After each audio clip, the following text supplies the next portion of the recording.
Hello students, now today we will start the chapter carbon and its compound. तो जब हम बात करते हैं कार्बन और उसके कंपाउंड की, तो बेसिकली हम क्या जानना यहाँ इस चैप्टर में हम क्या देखते हैं, जो कार्बन है, कार्बन की एक बहुत ज़्यादा वैल्यू है, एक अलग ही सिग्निफिकेंस है किसमें, एलिमेंटल फॉर्म में। एलिमेंटल फॉर्म मतलब जो कार्बन अकेला होता है, केवल कार्बन, और एक कंपाउंड फॉर्म में, कंबाइंड फॉर्म में। कंबाइंड फॉर्म या फिर कंपाउंड के मतलब जब वो और एलिमेंट्स के साथ कोई कंपाउंड बनाता है। ठीक है, तो अब जब हम बात करते हैं कार्बन एंड इट्स कंपाउंड की, तो बेसिकली हम अपनी डेली लाइफ में अगर कुछ चीज़ों की बात करें, जैसे कि क्लोथ हैं, पेपर्स हैं, इनफैक्ट खाने की बहुत सारी चीज़ें हैं, तो मैक्सिमम जो प्रोडक्ट्स हैं, मैक्सिमम जो चीज़ें हैं, हर चीज़ के अंदर क्या है, कार्बन है। क्या है, कार्बन है।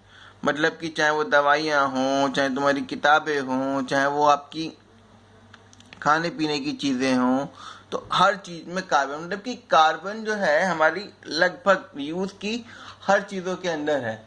What does that mean?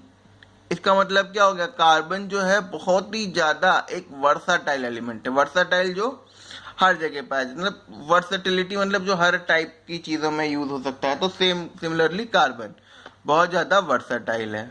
अच्छा, अब हमारी जो बॉडी है, लिविंग बॉडी, हाँ, उसमें भी कार्बन है। तो मतलब कार्बन जो है लगभग हर जगह, living things, non living things, हर जगह पे कार्बन आपका प्रेजेंट है। अच्छा, अब ये देखिए, the amount of carbon present in the earth crust and atmosphere is quite meagre, मतलब कि बहुत कम है। तो वैसे जैसे कि अर्थ क्रस्ट में कितना कार्बन है, 0.02% in the form of minerals. किस फॉर्म में है, अर्थ क्रस्ट पे कितना कार्बन है हमारा, 0.02%, वो भी किसकी फॉर्म में, मिनरल्स की फॉर्म में। ठीक, अच्छा, earth crust has only 0.02% in the form of mineral, और वो मिनरल क्या है, कार्बोनेट्स हो गए, हाइड्रोजन हो गया, हाँ हाइड्रोजन कार्बोनेट्स हो गए, सॉरी, कोल, पेट्रोलियम, एटमॉस, ठीक है ये। तो जैसे कि जो अर्थ क्रस्ट पे है 0.02% में, उसमें क्या क्या है, कार्बोनेट है, हाइड्रोजन कार्बोनेट है, कोल है, पेट्रोलियम है, इन फॉर्म में। कार्बोनेट मतलब CO3, हाइड्रोजन कार्बोनेट मतलब HCO3-, हमें पता है ना ये चीज। अच्छा, कोल कोयला हो गया, पेट्रोलियम जो डीजल और पेट्रोल, कैरोसिन, ये सब पेट्रोलियम में आ गए। ठीक है, CNG। और एटमॉस्फेयर में कितना है, 0.03% ऑफ कार्बन डाइऑक्साइड। ठीक, अच्छा, इतना कम अवेलेबल है नेचर में, लेकिन जो कार्बन की इंपॉर्टेंस है वो बहुत ज्यादा है, वही अभी हम देखेंगे। पहले आता है आपका बॉन्ड इन कार्बन। तो कैसा बॉन्ड होता है, कोवलेंट बॉन्ड। हमने पहले पढ़ा है, एक आयनिक कंपाउंड होते हैं, जैसे कि Na के ऊपर प्लस चार्ज आ गया, क्लोरीन के ऊपर माइनस चार्ज आ गया, तो Na प्लस और Cl-, वो क्या हो गया, आयनिक कंपाउंड। और हमें ये भी पता है जो आयनिक कंपाउंड होते हैं उनका मेल्टिंग पॉइंट और बॉइलिंग पॉइंट क्या होता है, बहुत ज़्यादा होता है। वो इलेक्ट्रिसिटी भी कंडक्ट कर सकते हैं, है ना। अच्छा, अब जो नेचर ऑफ बॉन्डिंग है कंपाउंड्स के अंदर, ठीक, कैसी उनकी बॉन्डिंग है, तो नेचर ऑफ जो बॉन्डिंग है वो हमारी क्या करती है, नेचर ऑफ बॉन्डिंग जो होती है वो हमें बताती है उनकी प्रॉपर्टीज के बारे में। जैसे कि कार्बन का क्या है, कोवलेंट बॉन्ड है, तो ज्यादातर मतलब मैक्सिमम कंपाउंड जो होते हैं वो कार्बन के, वो पुअर कंडक्टर ऑफ इलेक्ट्रिसिटी होते हैं। ठीक है, अच्छा, और उनका जो बॉइलिंग पॉइंट होगा, मेल्टिंग पॉइंट होगा, है ना, वो भी क्या हो जाएगा, लो, क्योंकि आयनिक का ज्यादा होता है, आयनिक कंपाउंड के कंपेरिजन में इनका क्या हो जाएगा, लो हो जाएगा। जैसे कि ये अब ये देख लीजिए आप, एसिटिक एसिड, ठीक है, CH3COOH, मेल्टिंग पॉइंट कितना, 290 केल्विन, कितना कम है, बॉइलिंग पॉइंट 391 केल्विन, जबकि 0 डिग्री कितना होता है, 273 केल्विन होता है ना, तो फिर थोड़ा सही ऊपर पे। Chloroform CHCl3, 209 kelvin, 334 kelvin. Ethanol C2H5OH या CH3CH2OH, क्योंकि C2H5 हो जाएगा, बात एक ही है ना। इथेनॉल 156 केल्विन, 351 केल्विन, मेल्टिंग और बॉइलिंग। मीथेन CH4 90 केल्विन और 111 केल्विन। ओके, तो ये इनका मेल्टिंग पॉइंट और बॉइलिंग पॉइंट दोनों का क्या है, बहुत कम है as compare to that of ionic compound, तो कार्बन कंपाउंड का। अच्छा, ये क्यों है, क्योंकि जैसे हम आयनिक कंपाउंड की बात करेंगे तो उसमें मान लो Na प्लस है फिर Cl माइनस है, तो एनायन और कैटायन दोनों एक दूसरे को क्या करेंगे, अट्रैक्ट करेंगे, तो उनके बीच में फोर्स क्या होगा, स्ट्रांग होगा।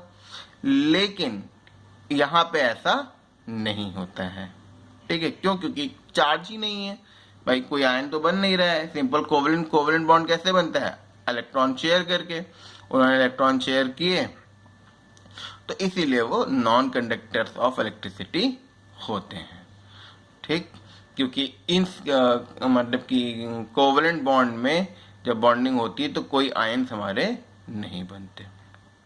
अच्छा, अब कितना कंबाइनिंग कैपेसिटी ये जो एलिमेंट की होती है वो किस पे डिपेंड करती है कि कितने वैलेंस इलेक्ट्रॉन है। वैलेंस इलेक्ट्रॉन मतलब आउटर मोस्ट इलेक्ट्रॉन कितने हैं, जैसे कि कार्बन का एटॉमिक नंबर कितना होता है 6, हाँ एटॉमिक नंबर कितना होता है 6, तो उसका इलेक्ट्रॉनिक कॉन्फ़िगरेशन करेंगे तो पहले में क्या आएगा 2,4, तो इसके आउटर मोस्ट में कितने हो गए 4 इलेक्ट्रॉन्स हो गए, क्या हो गए 4 इलेक्ट्रॉन्स हो गए, ठीक है।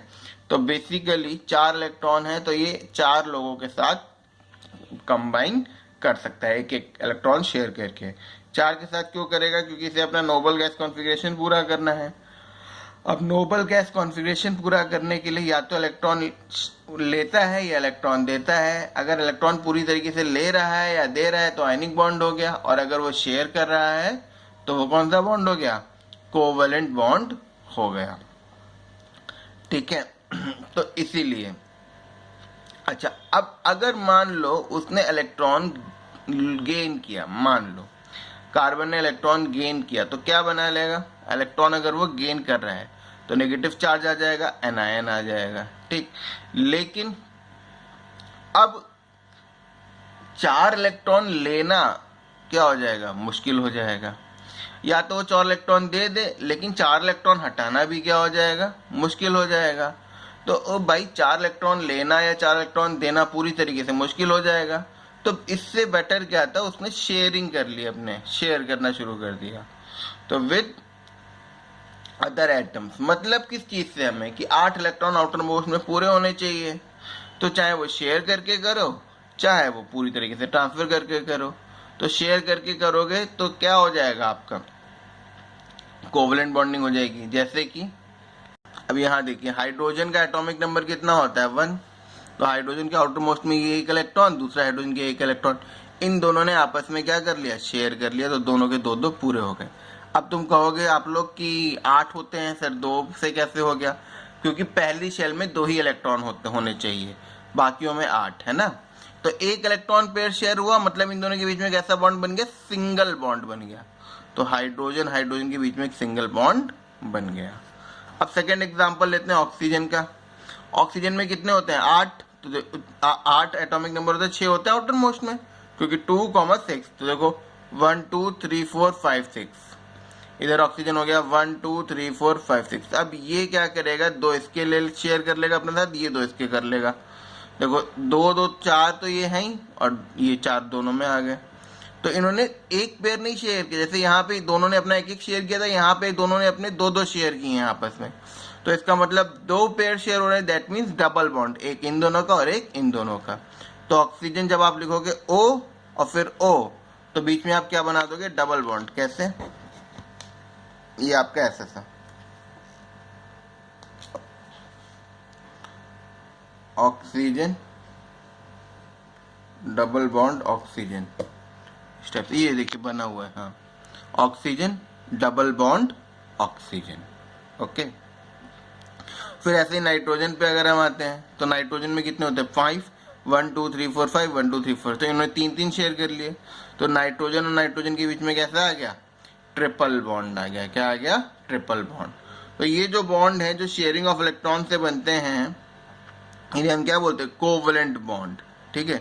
कोवेलेंट बॉन्ड स्ट्रॉन्ग बॉन्ड होते हैं विद इन द मॉलिक्यूल, लेकिन जो इंटरमॉलिक्यूलर फोर्स होता है वो उनका क्या होता है, वीक होता है, तो इसीलिए उसमें मेल्टिंग पॉइंट और बॉइलिंग पॉइंट क्या होता है, लो होता है। जैसे हम मीथेन का एग्जांपल देखें, मीथेन में क्या है CH4, अब जब हम CH4 की बात करते हैं तो कार्बन का एटॉमिक नंबर कितना होता है 6, तो 2,4, तो देखो कार्बन के 1 2 3 4 क्रॉस वाले, फिर हाइड्रोजन के 1 1 1 1, ठीक, हाइड्रोजन के 1 1, तो कार्बन ने हर हाइड्रोजन के साथ एक एक बॉन्ड एक एक इलेक्ट्रॉन शेयर कर लिया, तो हाइड्रोजन के अपने पहले शेल में 2 2 पूरे हो गए और कार्बन का एक एक पूरा हो गया, मतलब 8 पूरे हो गए, तो ये क्या बन गया मीथेन।